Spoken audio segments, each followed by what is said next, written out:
Hello, good afternoon, everybody. So, yeah, it seems that this is on the right size, the presentation. So I'm Carmen Oprea from DG Energy. I used to work with Unit B2, Internal Market Unit, now working with Security of Supply Unit. And also a lawyer, in order to complete the Laurent introduction.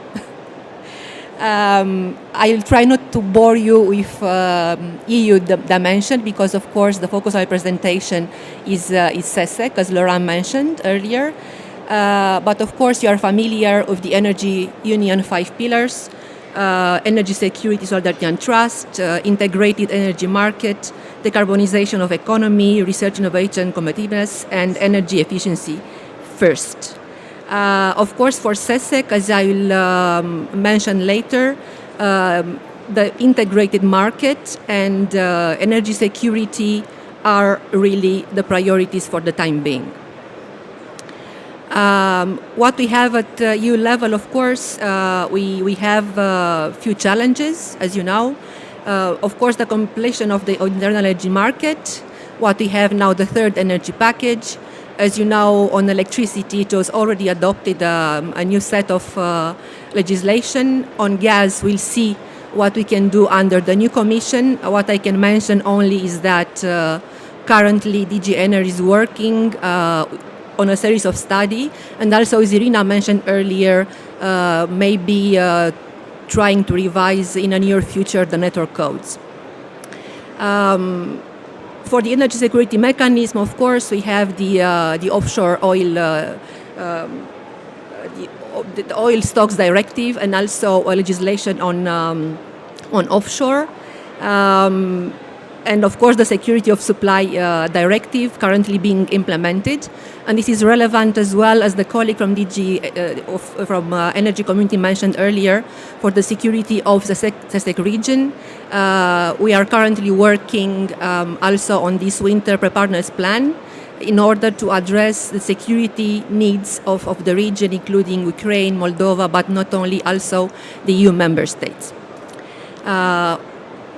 Of course, we have now the green energy package that it's on the way to be implemented.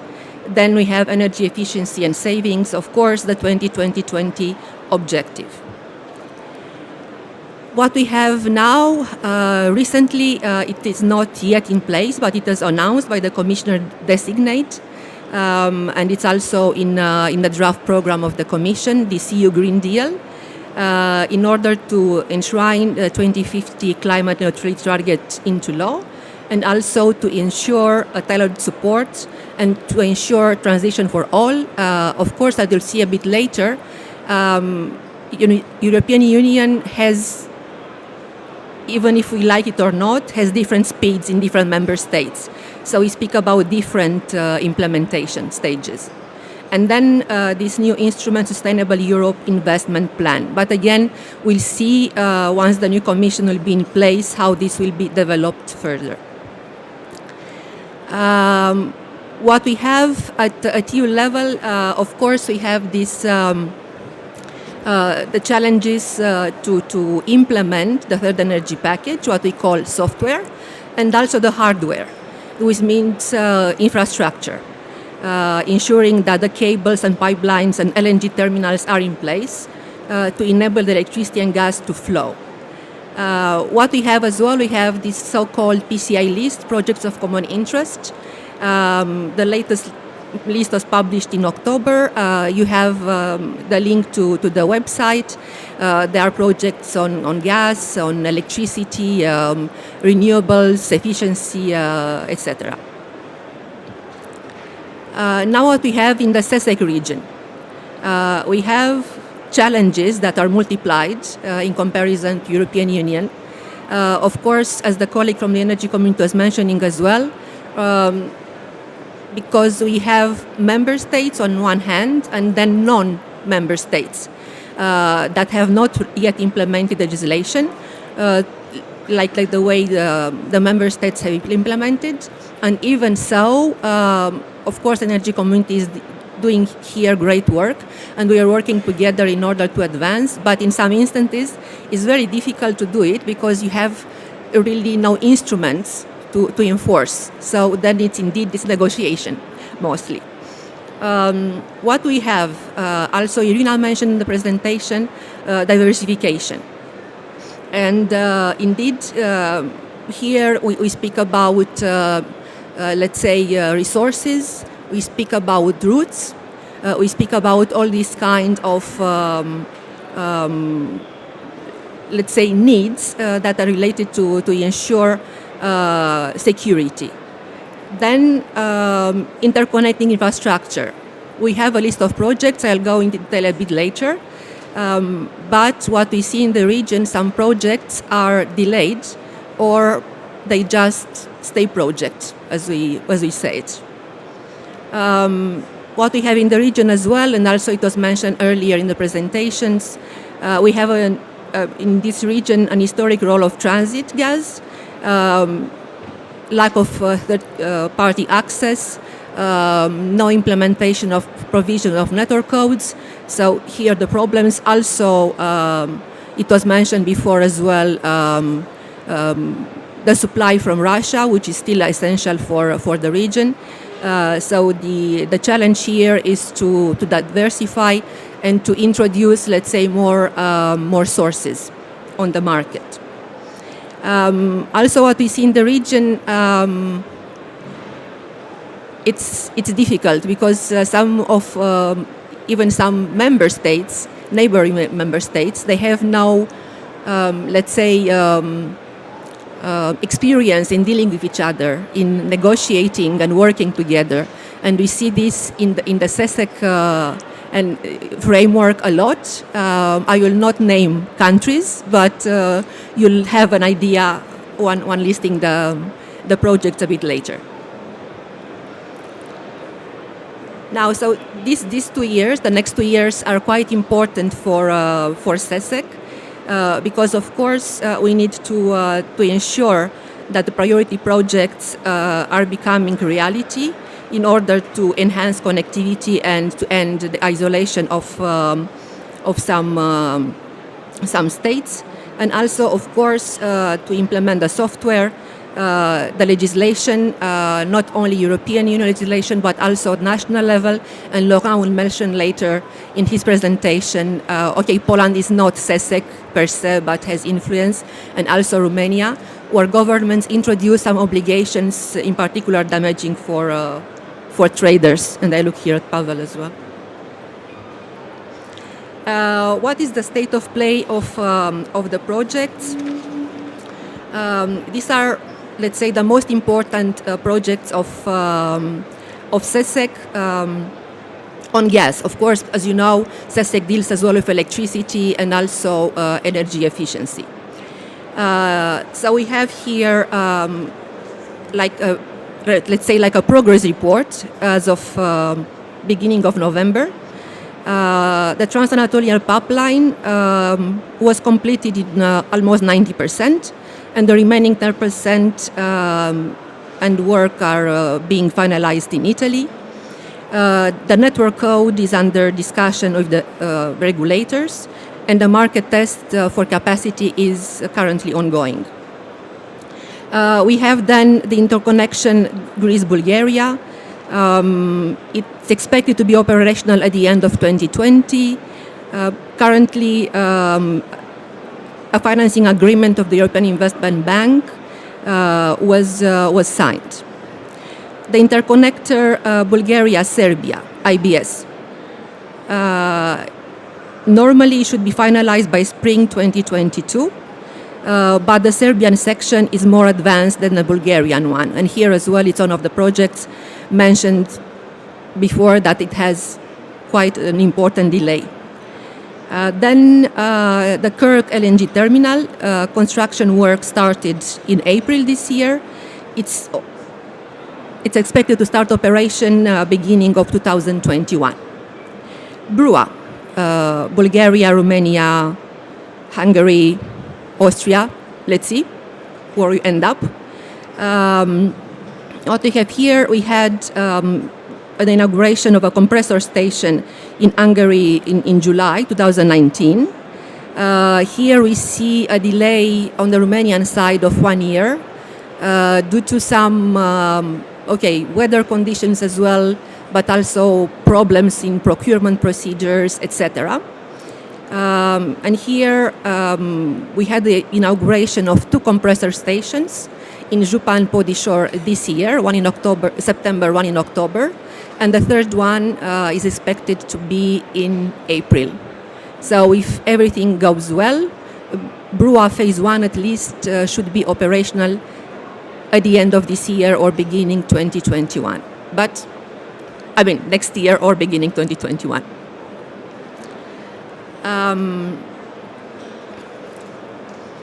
What we have next, as I was mentioning, it's also the software. So at CESEC level, it's not only dealing with infrastructure projects, but also status of implementation of EU legislation.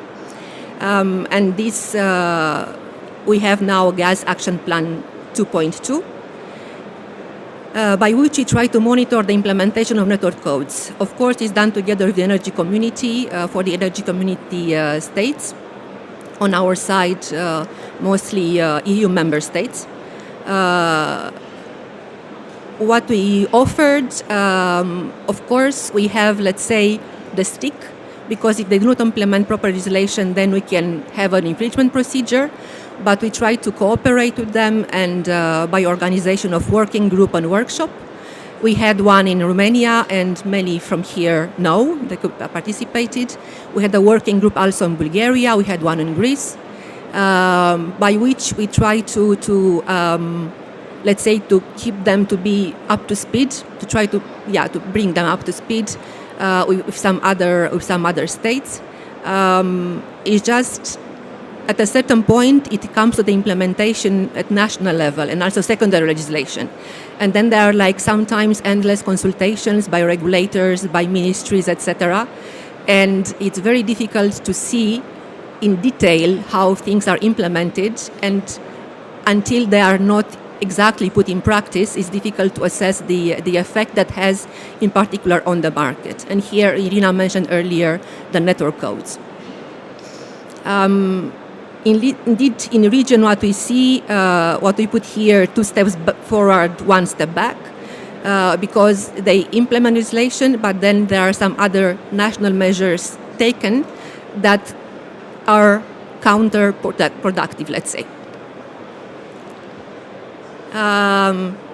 Here it's a very nice benchmarking study done by IFET, and because nobody from IFET is in this panel, then I'll just take the liberty to mention a few words.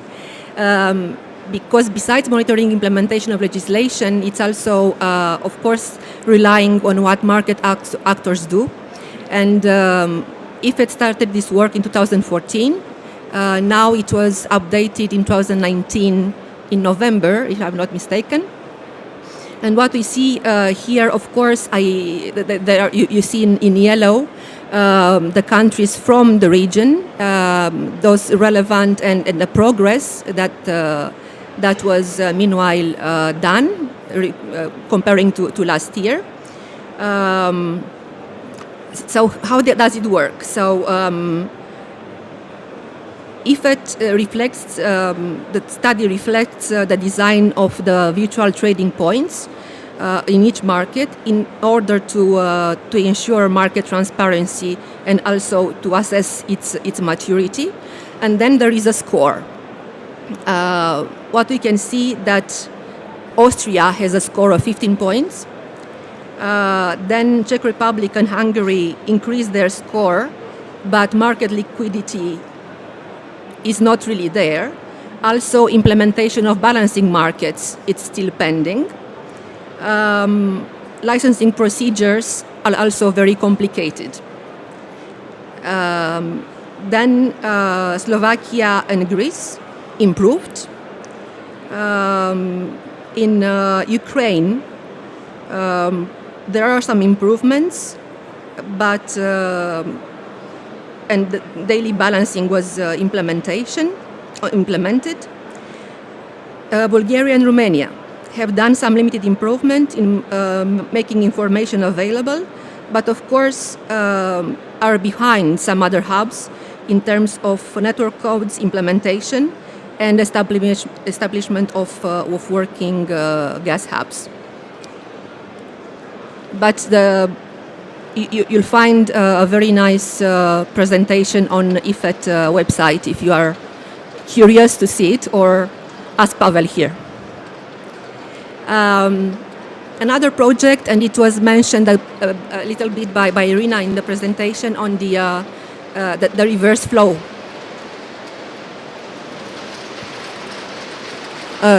That's the rain. Don't worry. So one of the let's say most important CESEC projects is this Trans-Balkan reverse flow. What it's the target being that on what we call T1, so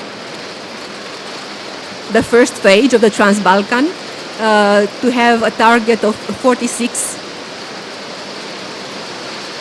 million kilowatt hours day firm capacity from Greece to Ukraine.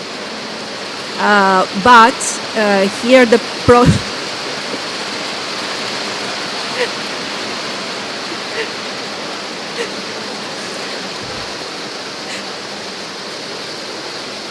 But the project actually is as well lagging behind, because we were supposed to have, let's say, the first auctions this year in July, but did not happen because of what I was mentioning earlier.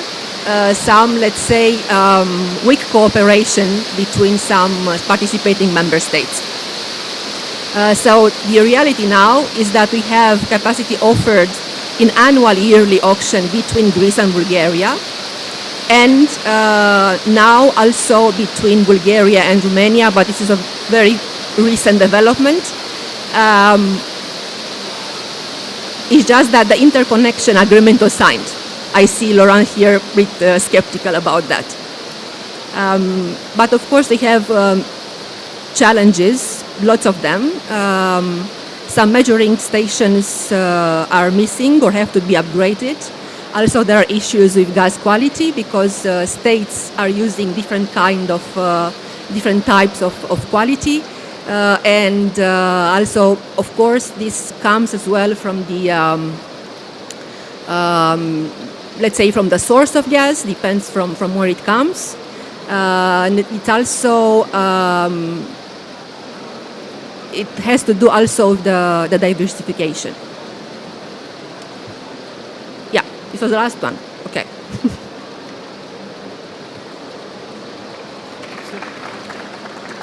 And now even the rain stopped. Yeah. So rain did not want you to let some information been disclosed. We have little time left. Maybe one question. You were talking about some stick. Is there anything you can share with us on that, on these procedures? Well, I can mention two, maybe two cases, let's say, or maybe three. As you know, in Poland, it's an infringement procedure open before of the storage obligation. Then in Romania, we have two infringement procedure open because of what you'll mention later in your presentation, a price cap for gas, and also a de facto ban for exporting gas. They are ongoing. There is a dialogue with the Romanian authorities. They had promised the previous government that things will be corrected. Now we'll see with the new government what will happen. Normally, they should keep the promises. It was also like in the program of the government, these things were announced, but we have to see them implemented. It's just we are working in cooperation with them. Also, in Bulgaria, there are some changes, legislation, due to some pressures from the Commission. Thank you very much. Any question? Any? Sir? Please, please. I speak to this. That's not unusual at all. Yeah. You can hear me all. Okay. Anyway, so first thing, thank you for you referring to our scorecard for this year. I think it's a good exercise. It's actually good to hear, to see it that actually people are using it. Just a word of notice, this reflects the situation in July 2019. So there have been developments that haven't been reflected in it. So for example, for the daily balancing Ukraine, or the more recent changes in Bulgaria, this has not been reflected. So that's it. On the question side, it's again on the stick. So it shouldn't probably be a stick in the region, it should be a baseball bat. And it should be used far more often than 3 cases.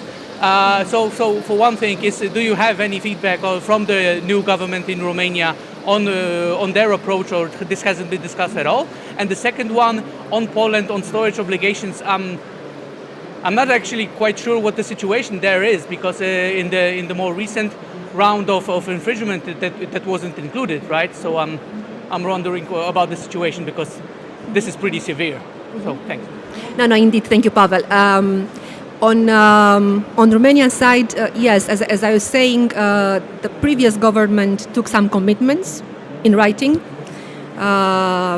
But as we have a word on our side with all the countries in the region, not only the region, but with all member states in general, promises sometimes stay promises. So until you do not see it implemented and moreover not modified back, then we have to wait and see. And that's why these 2 infringement procedures on Romania, they will stay open until we see exactly how the provision will be implemented. And the new government, no, it was not official contact as far as I know so far. But okay, I mean, they've been in the office for 1 week only. But I read their program, and indeed they say that they want to abolish the provisions of this ordinance 114 and then the 117 of this year.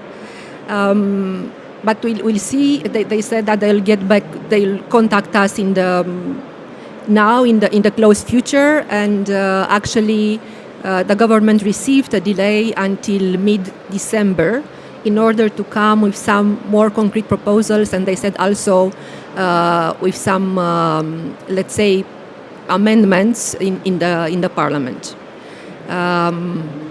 We do have some, but they are still under discussion.